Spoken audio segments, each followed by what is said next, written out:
तो इस पीसीबी के हम जो है दोस्तों 3 से 4 सर्किट जो है वो देख चुके हैं।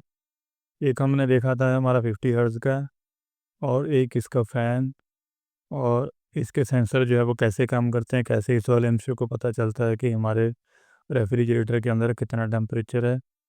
तो आज हम इसका मेन सर्किट समझेंगे, यानी कि इसकी समझेंगे एसएमपीएस। तो इसका एसएमपीएस जो है वो पूरा मैंने ट्रेस कर लिया है। यहाँ पर अगर आप देख सकते हैं एसएमपीएस को ड्राइव देने के लिए मॉसफेट आईसी जो है यहाँ पर लगी हुई है। लेकिन इसका जो है ये आईसी ऊपर से ख़राब है, जिसकी वजह से इसका जो नंबर है वो नहीं पता चल रहा था कि क्या है।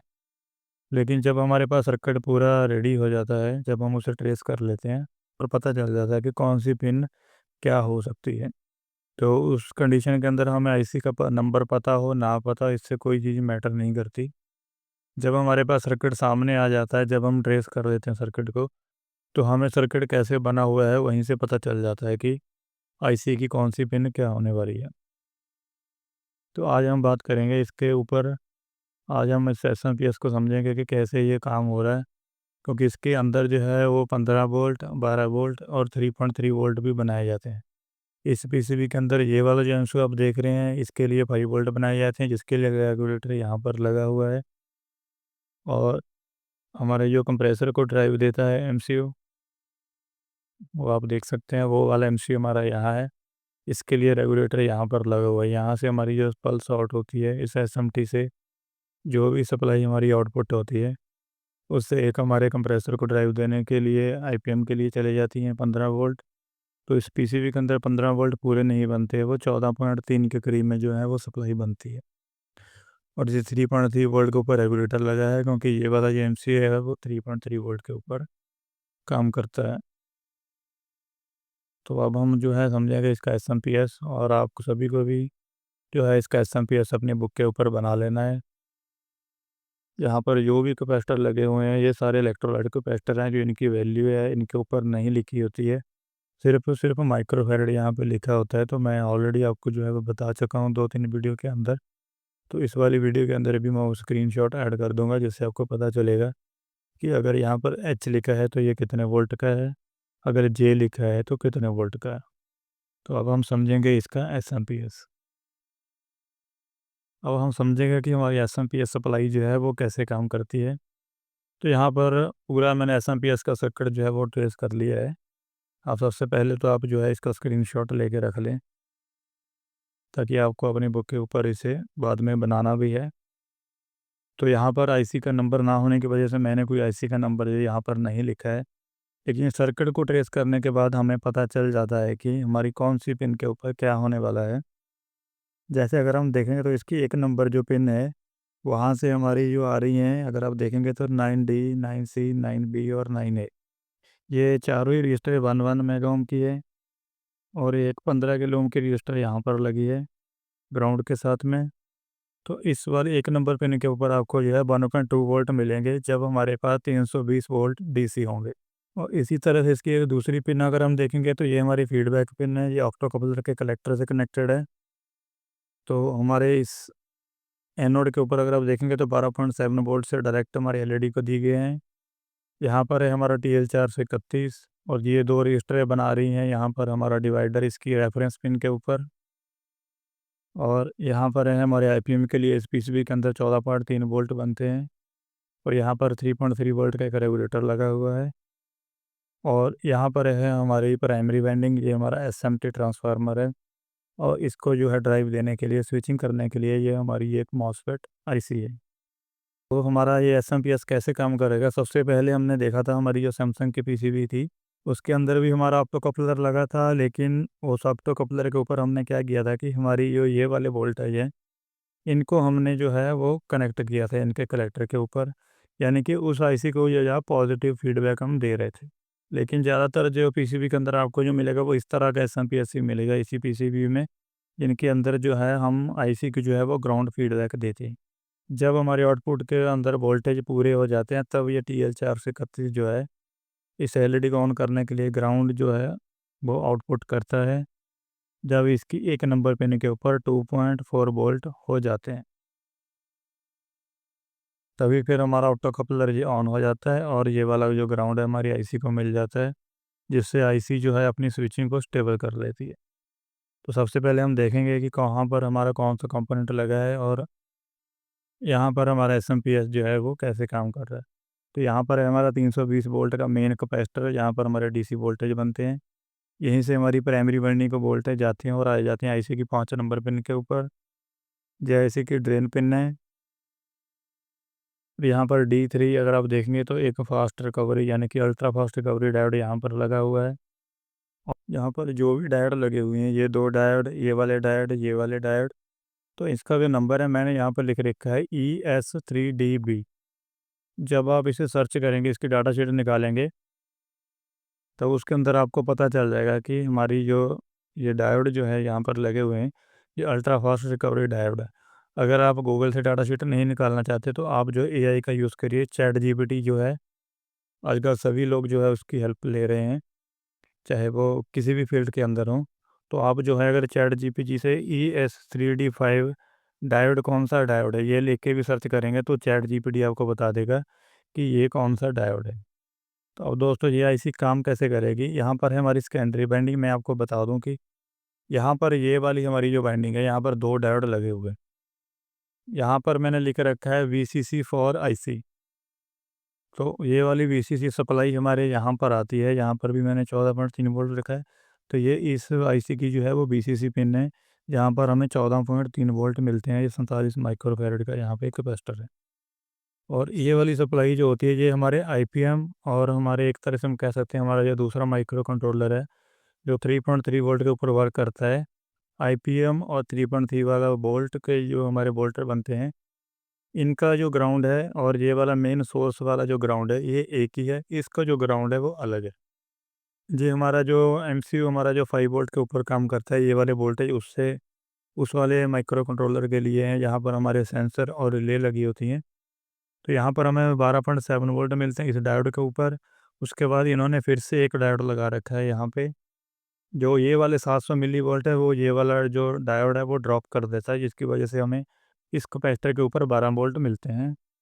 इसी के आगे जो है आपको एक रेगुलेटर लगा लेना है अपनी बुक के अंदर। यहाँ पर स्पेस कम पड़ रही थी, जिसकी वजह से मैंने जो है वो रेगुलेटर ऐड नहीं किया है। तो आगे सिर्फ हमारा एक 5 वोल्ट का रेगुलेटर लगेगा, जिससे हमारे एमसीयू को 5 वोल्ट मिलेंगे।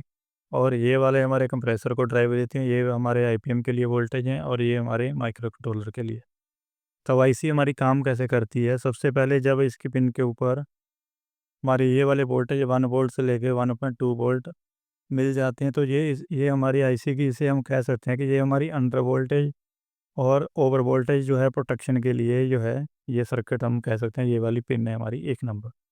जब इस पिन के ऊपर आईसी को वोल्टेज मिलते हैं तो ये स्विचिंग स्टार्ट करती है। जब स्विचिंग स्टार्ट होती है तब क्या होता है, हमारे इस वाइंडिंग के अंदर मैग्नेटिक फील्ड बनती है, जिससे इनके अंदर करंट बहना शुरू हो जाता है। इसी हमारी जब स्विचिंग स्टार्ट करती है तो वो धीरे धीरे अपनी स्विचिंग को बढ़ाती है, और जैसे जैसे स्विचिंग को बढ़ाएगी तो यहाँ पर भी वोल्टेज बढ़ेंगे, यहाँ पर भी बनेंगे।